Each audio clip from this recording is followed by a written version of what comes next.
میں ایک پاکستانی جاسوس دلی میں انٹیلیجنس ایجنسی کی جیل توڑ کر قید سے ہوا فرار۔ سرفروشی، جاسوسی اور فرار پر مبنی سنیے میری لاسوال سنسنی خیز سچی داستان۔ جاسوس۔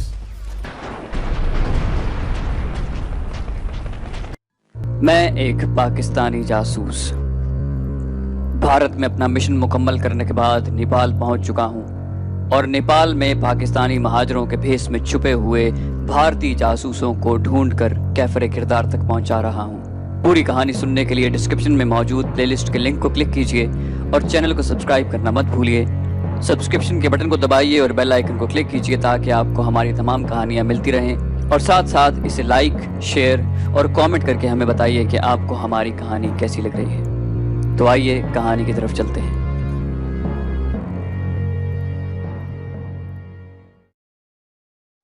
چند دنوں سے مجھے لگ رہا تھا جیسے غیر محسوس طریقے سے میری نگرانی کی جا رہی ہو۔ ہوٹل کی لابی ہو یا سفارت خانے کا کمپاؤنڈ، شیر پنجاب ریسٹورانٹ ہو یا بازار، ہر جگہ مختلف لوگ بلا وجہ میرا پیچھا کرتے دکھائی دیتے۔ تربیت کے مطابق میں نے ان پیچھا کرنے والوں کو چھٹکنے اور ان سے جان چھڑوانے کی بجائے ان کی اصلیت اور ارادے جاننے کی کوشش شروع کر دی۔ میں بعد دوپہر ہوٹل سے نکلتا تو لابی میں چند ایسے لوگ بیٹھے ہوتے جو اس اعلیٰ درجے کے ہوٹل میں کسی صورت بھی رہنے والے یا کسی مہمان سے ملنے والے نظر نہیں آتے تھے۔ میرے باہر نکلتے ہی میرے پیچھے چلتے تھے۔ بعض اوقات ہوٹل کے باہر کھڑے چند اجنبی جس طرف اور جس سواری پر میں جاتا میرے پیچھے لگ جاتے۔ کھٹمنڈو میں خال خال ہی کوئی ٹیکسی نظر آتی تھی، اور وہ بھی صرف غیر ملکی اور مغربی سیاحوں کی طاق میں۔ ملکی اور بھارتی مسافروں کو لے جانے سے وہ عموماً اعتراض کرتی۔ سائیکل رکشاؤں کی یہاں بہتات تھی۔ میں نے نگرانی کے شعبے کو جانچنے کے لیے کئی مرتبہ ایسا کیا کہ سائیکل رکشے پر سفارت خانے کے آدھے راستے تک گیا اور پھر رکشہ کو واپس اسی راستے پر بازار کو چلنے کا کہا۔ اناپورنا ہوٹل کے سامنے سڑک بائیں طرف پاکستانی سفارت خانے اور دائیں طرف بازار کو جاتی تھی۔ میرے آدھے راستے سے اچانک واپس پلٹنے سے میرا پیچھا کرنے والے بھی اپنے رکشاؤں کو واپس میرے پیچھے لے آتے۔ اس طرح میرا شک یقین میں بدل گیا۔ میں اپنا پسٹل تو لباس کے نیچے چھپا کر رکھتا تھا، لیکن ایک کھکڑی کمر کے گرد ہمیشہ باندھے رکھتا۔ میں نے نوٹ کیا کہ مختلف اوقات میں 8-9 افراد میرا پیچھا کرتے تھے۔ ان میں سے 3 تو قد و قامت اور رنگ سے بنگالی لگتے تھے، جبکہ باقی 5-6 مضبوط جسم والے قداور تھے۔ ایک روز میں نے ایمبیسی جاتے ہوئے راستے میں اپنا رکشہ اچانک رکوایا۔ میرا پیچھا کرنے والے اتنے نااہل تھے کہ بجائے سیدھا آگے جانے کے انہوں نے بھی اپنا رکشہ رکوا لیا۔ میں رکشے سے اتر کر ان کے پاس چلا گیا اور کرختگی سے پوچھا کہ میرا پیچھا کیوں کر رہے ہیں۔ وہ اس اچانک صورتحال کا سامنا کرنے کے لیے تیار نہ تھے، لگے ادھر ادھر کے بے مقصد جواب دینے۔ میں نے ککڑی نکال کر حملہ کرنے کے انداز میں پکڑ لی اور کہا کہ بکواس مت کرو، اگر آئندہ میں نے تمہیں دیکھا تو یاد رکھنا کہ تمہارا وہ حشر کروں گا کہ جو تمہارے 9 ساتھیوں کا ہو چکا ہے۔ انہوں نے خاموشی سے میری بات سنی اور اپنا رکشہ واپس لیے چلے گئے۔ یہ 2 تھے اور غیر بنگالی لگتے تھے۔ اس واقعے کے بعد میں نے ان کی صورت دوبارہ نہیں دیکھی۔ یقینی طور پر وہ بھارتی سفارت خانے کے نچلے درجے کے ملازم تھے جنہیں اصولی طور پر اس لیے دوبارہ نہ بھیجا گیا کہ میں ان کی اصلیت جان چکا تھا۔ جاسوسی کی اصطلاح میں اسے چہرہ ہو جانا کہتے ہیں۔ اس شام ہوٹل کی لابی میں 3 ایسے افراد بیٹھے تھے جنہیں میں پہلے بھی اپنا پیچھا کرتے دیکھ چکا تھا۔ میں ریسیپشن پر گیا اور مینیجر کو کہا کہ اس اعلیٰ درجے کے ہوٹل میں جسے آپ 5 سٹار کہتے ہیں، بھانت بھانت کے لوگ بلا وجہ لابی میں بیٹھے رہتے ہیں۔ اگر ایسے ہی لوگوں کے درمیان یہاں ٹھہرے ہوئے گیسٹ کو رہنا ہے تو پھر اتنا کرایہ دینے کی کیا ضرورت ہے؟ میں نے اسے کہا کہ یہ 3 افراد یہاں اکثر نظر آتے ہیں، ان سے پوچھیں کہ یہ کس سے ملنے آئے ہیں۔ مینیجر میرے ساتھ ان کے پاس آیا اور پوچھا کہ کس سے ملنا ہے۔ معقول جواب نہ دینے پر مینیجر نے گیٹ کیپر کو کہا کہ انہیں دھکے دے کر باہر نکال دیں۔ ان کے ساتھ ہی میں بھی ہوٹل سے باہر آ گیا اور انہیں کہا کہ تم میرا کئی دنوں سے پیچھا کر رہے ہو، یہاں آ کر میری آمد و رفت کے اوقات دیکھتے ہو اور مجھ سے ملنے والوں کی بھی نگرانی کرتے ہو۔ تمہاری اصلیت میں جان چکا ہوں، اس دفعہ تو تمہیں چھوڑ رہا ہوں، آئندہ اگر ایسی حرکت کی تو بغیر وارننگ کے گولیوں سے بھون دوں گا، یہ بھی دوبارہ نظر نہ آئے۔ لیکن اس کا مطلب یہ نہیں تھا کہ میری سرویلنس ختم ہو گئی ہے۔ اب منجھے ہوئے اور تجربے کار اور ٹرینڈ آدمی میرے پیچھے لگائے گئے۔ یہ سب بھارتی سفارت خانے کی طرف سے ہو رہا تھا۔ بھارت کے مقابلے میں یہاں صورتحال بالکل مختلف تھی۔ وہاں میں اور میرے ساتھی چھپ کر وار کرتے تھے، لیکن یہاں دو دشمن کھلے طور پر آمنے سامنے تھے۔ دونوں میں صرف ایک فرق تھا، بھارتی مقابلے پر سینکڑوں کو لا سکتے تھے اور ان کے وسائل بے پناہ تھے، دوسری طرف میں اکیلا تھا۔ میرے دنیاوی وسائل میرا اکلوتا پسٹل اور کھکڑی تھے، لیکن میں تنہا اللہ کی مدد اور صحیح مقصدیت کے سہارے ان کے دو بدو ہو گیا۔ اب بھارتی سفارت خانے نے ایک نئی چال چلی۔ میری نگرانی کی بجائے مجھے اپنے جال میں پھانسنے کے لیے ایک تجربے کار اور انتہائی چالاک بھارتی ایجنٹ کو میرے پیچھے لگایا۔ یہ ایجنٹ اپنی خفیہ سرگرمیوں کو کور دینے کے لیے کھٹمنڈو میں ایک کاروباری کی حیثیت سے رہتا تھا۔ اس کی مین روڈ پر دو دکانیں تھیں، ایک دکان دیوی کے محل نما حویلی کے قریب اور دوسری اسی سڑک کے قریب مسلمان کشمیریوں کی شادیوں کی دکان سے ملحقہ تھی۔ دیوی کی حویلی کے قریب دکان جنرل مرچنٹ کی اور شالوں کی دکان سے ملحقہ کیمسٹ کی دکان تھی۔ اس کے متعلق مجھے ملنے والے مہاجروں نے بتایا تھا کہ یہ شخص مہاجروں کا بڑا ہمدرد ہے، بھارتی ہندو ہے لیکن بڑا دردمند اور انسان دوست ہے۔ جنرل مرچنٹ کی دکان پر صرف رجسٹریشن کارڈ کا نمبر لکھ کر مہاجروں کو مختلف برانڈ کے سگریٹ، چوئنگم اور دوسری اشیاء تھوک سے بھی کم قیمت پر بیچنے کو دیتا ہے۔ لکڑی کی ٹرے جس سے چمڑے کی بیلٹ گلے میں ڈالنے کے لیے بندھی ہوتی ہے مفت فراہم کرتا ہے۔ مہاجر ان میں سامان رکھ کر شہر کے مختلف علاقوں اور خصوصاً ان گھٹیا اور بہت کم کرائے والے گیسٹ ہاؤسز کے قریب یہ سامان بیچتے ہیں جہاں مغرب سے آنے والے ہپی ٹھہرتے ہیں۔ وہ صحیح ضرورت مند مہاجروں کی مالی امداد کرنے سے بھی دریغ نہیں کرتا۔ مہینے میں ایک آدھ بار بھارت جاتا ہے اور فروختگی کے لیے سامان لاتا ہے۔ جب سے اسے آپ کے مہاجروں میں نقد رقم، کمبل اور ادویات تقسیم کرنے کا علم ہوا ہے، وہ آپ کا پرستار بن گیا ہے۔ ہر وقت آپ کی تعریف کرتا ہے اور آپ سے ملنے کا بے حد شائق ہے، لیکن کہتا ہے کہ میں بھارتی ہندو ہوں، ممکن ہے وہ مجھ سے اچھا برتاؤ نہ کریں۔ حالانکہ میں تو اپنے ملک اور حکومت کی مشرقی پاکستان میں کی گئی ذلیل حرکت کی یہاں کفارہ ادا کرنے کی کوشش کر رہا ہوں۔ مہاجروں نے کچھ اس انداز سے اس کے قصیدے پڑھے کہ میں اس سے ملنے کو تیار ہو گیا اور انہی کے ذریعے ایک شام اسے اپنے ہوٹل میں مدعو کیا۔ وہ ٹھیک وقت پر آ گیا اور میں اسے کافی شاپ میں لے گیا۔ شکل و صورت اور لب و لہجے سے وہ بھارتی پنجاب کا لگتا تھا۔ اس نے بتایا کہ اس کا نام وجے کمار ہے اور وہ امبالے کا رہنے والا شرنارتھی یعنی مہاجر ہے۔ تقسیم ہند سے پہلے وہ گوجرانوالا میں محلہ گرو نانک پورہ میں رہتا تھا۔ وہیں سے اس نے میٹرک پاس کیا اور اپنے پتا کے کاروبار میں ہاتھ بٹانے لگا۔ والدین کی اکلوتی اولاد ہونے کے باعث ماں باپ کا بہت لاڈلا تھا۔ تقسیم ہند کے بعد وہ امبالہ آ گئے جہاں اس کے پتا کے کاروبار نے بہت ترقی کی۔ امبالے ہی میں اس کی شادی ہوئی اور 2 لڑکے پیدا ہوئے۔ اس کا گھرانہ نہایت آسودہ اور خوش و خرم زندگی بسر کر رہا تھا۔ گجرانوالا سے آتے ہوئے اس کے پتا کے دوستوں نے اس کی بہت مدد کی جو مسلمان تھے۔ سوائے مکان اور دکان کے ان کا تمام سامان انہی مسلمان دوستوں نے خرید لیا اور اسی سرمایے سے اس کے پتا نے امبالے میں کاروبار شروع کیا۔ آج سے 6 سال پیشتر تیرتھ یاترا سے واپسی پر اس کے گھر کے تمام افراد کار ایکسیڈنٹ میں ہلاک ہو گئے۔ وہ اس لیے بچ گیا کہ کاروبار کی دیکھ بھال کے لیے امبالے میں رہ گیا تھا۔ اتنے بڑے حادثے سے وہ اپنے ہوش و حواس کھو بیٹھا اور کئی ماہ کے علاج معالجے کے بعد اسے کچھ افاقہ ہوا۔ امبالہ اسے کاٹنے کو دوڑتا تھا۔ ایک دوست نے اسے کھٹمنڈو جانے کا مشورہ دیا تاکہ حادثے کی تلخ یادوں کو بھلا سکے۔ وہ کھٹمنڈو آیا تو یہیں کا ہو کر رہ گیا اور امبالے کا کاروبار بند کر کے یہاں 2 دکانیں کرائے پر لے کر روزی کمانا شروع کی۔ اس نے دوبارہ شادی نہیں کی، اکیلا رہتا اور ماضی کو بھلانے کی کوشش کرتا۔ مہاجر آئے تو ان کی قسمہ پرسی دیکھ کر اس کے اپنے زخم تازہ ہو گئے۔ اپنی محدود آمدنی سے چونکہ وہ تمام مہاجروں کی ضروریات پوری نہیں کر سکتا تھا، لہٰذا اس نے انہیں اسٹریٹ ہاکر بننے کی ترغیب دی۔ وہ تھوک ریٹ پر ادھار میں سامان انہیں دیتا جس سے وہ 25-30 روپے روزانہ کما لیتے۔ پھر اس نے کہا کہ آپ کے متعلق سنا ہے کہ بہت بڑی رقم سے آپ نے مہاجروں کی مدد کی ہے، تو آپ کا اندیکھا پجاری بن گیا اور آج آپ کے چرنوں میں بیٹھا ہوں۔ وجے نے اپنی داستان بڑے دکھ بھرے لہجے میں سنائی تھی۔ مہاجروں کے ساتھ اس کی بے لوث ہمدردی اور حسن سلوک بھی بڑا متاثر کر دینے والا تھا۔ اس نے مہاجروں کو ایک طرح سے روزگار پر لگا دیا تھا۔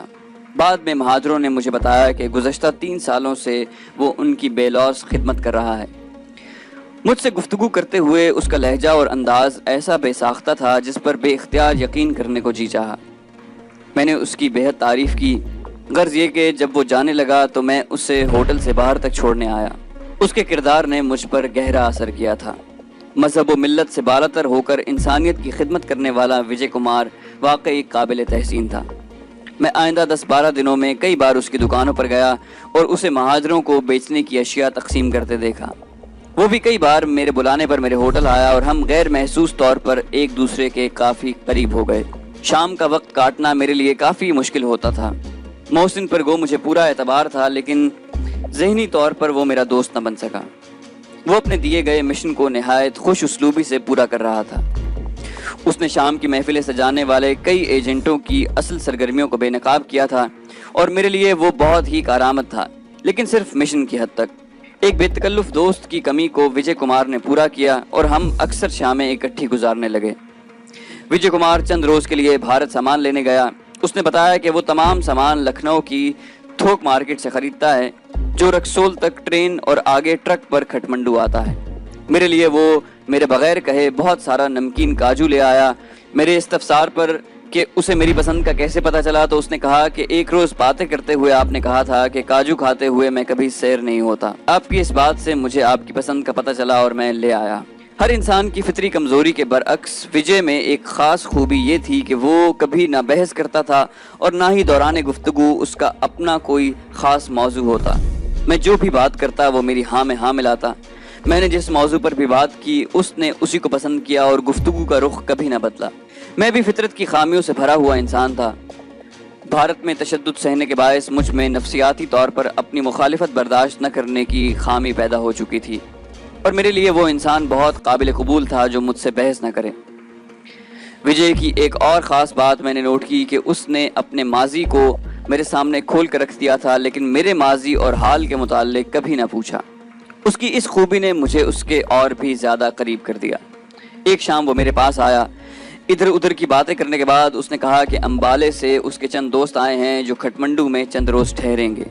اگرچہ وہ اس کے پرانے اور گہرے دوست ہیں، لیکن متعصب ہندو ہیں۔ وہ نہیں چاہتا کہ ان سے میرا تعارف کرائے، اس لیے یہاں ان کی موجودگی کے دوران اگر میرا اس سے آمنا سامنا ہو جائے تو میں لا تعلقی ظاہر کروں اور وہ بھی ایسا ہی کرے گا۔ وجے کی اس صاف گوئی سے اس کی قدر و منزلت میرے دل میں اور بڑھ گئی۔ میرے وہم و گمان میں بھی نہ تھا کہ میرے خلاف سازش کا جو جال بنا جا رہا ہے وجے اس کا مرکزی کردار ہے۔ وجے کے دوستوں کی موجودگی کے دوران میں نے اپنے سفارت خانے کے ملٹری اٹیچی سے فون پر رابطہ کیا اور کہا کہ کچھ اہم معلومات ملی ہیں جو میں انہیں بتانا چاہتا ہوں اور ان پر مشورہ کرنا چاہتا ہوں۔ ایمبیسی میں اگر ان سے ملوں تو باقی افراد چوکنا ہو جائیں گے۔ میرا ہوٹل بھی اس ملاقات کے لیے موزوں نہیں، کیونکہ یہاں پر میری نگرانی ہو رہی ہے۔ ملٹری اٹیچی نے کچھ سوچ کر جواب دیا کہ ایسی صورت میں صرف بہتر جگہ چنگوا چائنیز ریسٹورانٹ ہے۔ آج رات 8 بجے میں وہیں آ جاؤں۔ یہ ریسٹورانٹ کھٹمنڈو کے پوش علاقے میں تھا۔ میں رات 8 بجے وہاں پہنچ گیا۔ اٹیچی صاحب بھی تقریباً اسی وقت وہاں پہنچے۔ ہم ایک ہاف کیبن میں بیٹھ گئے اور کھانے کا آرڈر دیا۔ میں نے محسن کی اکٹھی کی ہوئی معلومات انہیں بتائیں اور کہا کہ پاکستان بھیجنے کے لیے مہاجروں کے کور میں جاسوسوں کی ایک ٹیم تیار کی جا رہی ہے اور کئی مکانوں میں ان کی برین واشنگ کا سلسلہ جاری ہے۔ میرا پلانٹڈ آدمی ان میں سے کچھ جگہوں پر خود برین واشنگ کی ان محفلوں میں شریک ہوا ہے۔ مجھے یوں محسوس ہو رہا ہے کہ جب افغان ایئر کی فلائٹس کا دوبارہ آغاز ہو جائے گا تو انجانے میں سفارت خانے کے ذریعے جاسوسوں کی ایک بہت بڑی کھیپ پاکستان پہنچ جائے گی۔ ملٹری اٹیچی نے میری ساری باتیں غور سے سنی اور جواب دیا کہ میرے اپنے مخبروں نے بھی مجھے ایسی ہی اطلاعات دی ہیں۔ میں یہ بھی جانتا ہوں کہ مہاجروں کے بیس میں چھپے مکتی باہنی کے 9 جاسوسوں کو ٹھکانے لگانے میں تمہارا ہاتھ ہے۔ فی الوقت تو ہمیں ان سے نجات مل گئی ہے، لیکن ہم سب کچھ جانتے ہوئے بھی ان برین واش کرنے والے مہاجروں کا کچھ نہیں کر سکتے۔ یہ مسلمان ہیں اور سقوط ڈھاکہ کے بعد مشرقی پاکستان سے آئے ہیں۔ بھارت میں قیام کے دوران ان کی کسی مجبوری یا کمزوری کے باعث بھارتی جاسوسی ایجنسیوں نے انہیں یہ مذموم کام کرنے پر آمادہ کیا اور وہی انہیں مالی امداد بھی دے رہے ہیں۔ ملٹری اٹیچی نے اپنی مجبوری بھی بتا دی کہ اسے ہر کام اپنی حدود اور قانون کے دائرے میں رہ کر ہی کرنا پڑتا ہے۔ سب کچھ جانتے ہوئے بھی وہ کچھ نہ کر سکتا تھا۔ ملٹری اٹیچی نے یہ وعدہ کیا کہ اگر اس کے علم میں کوئی نئی بات آئی تو وہ ضرور مجھے آگاہ کرے گا۔ ہماری یہ میٹنگ ختم ہوئی تو میں افسردہ دل لیے اپنے ہوٹل میں واپس چلا آیا۔ میرے سامنے بچے کچے گھر کو جلا ڈالنے کے اسباب ہو رہے تھے اور میں اکیلا کچھ نہ کر سکتا تھا۔ ایسے حالات میں مجھے قانون کے دائروں میں کام کرنے والوں کی نہیں بلکہ ایسے سر پھرے دیوانوں کی ضرورت تھی جو میرے گھر کو بچانے کے لیے بے خطر میرے دشمنوں سے بھڑ جاتے۔ دلی سے قیصر اور لڑکوں کو دوبارہ بلانا ان کے لیے خطرے کا باعث تھا۔